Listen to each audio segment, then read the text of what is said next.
Noyabr ayının 5-də 2020-ci ildə arvadlar deyirdi ki, Şuşanı alıblar demirlər. Arvadlar kişilərdən çox bilirlər. Sonra dedilər, Şuşanı da orada alıblar. Evdə oturub Şuşanın xəbərini bilirdi. Bir də arvad gəlir kişiyə deyir ki, ay kişi, sabah sənə polkovnik rütbəsi verəcəklər. Nə danışsan? Deyir, arvadlar bazarda danışırdı. Kişi gəlir işə, sənə polkovnik.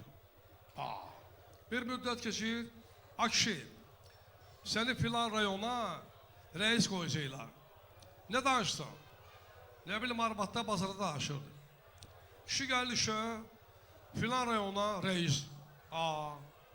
Bir müddətdən sonra gəlir arvad. Ay kişi, səni tutacaqlar. Neyləmişəm? Nə bilim, arvadlar bazara danışır. Kişini həbs edirlər. Arvad da yemək alır, gəlir kişinin yanına. Deyir ki, ay kişi, getdim prokurorun yanına, deyirlər, səhv tutublar səni, bıraxacaqlar. Deyir, neylə prokuror? Gedib, bax, arvadlar bazarda danışırlar. Bu arvad belədir ki, çətin məxluqdur. Bu da yoldur. Ağam əli, biz hamımız bu yolu keçmişik. Ər arvad, həyat yoldaşı, sinif yoldaşım, əskər yoldaşım, döyüş yoldaşım, bunlar hamısı insanın qazancıdır. Adamlar əskərdə olmayıb. Vayeli bileti alıb. Tanıyırım, adını demirəm. Çünki canlı epidir, mənə öz satdım. Can, necəsən?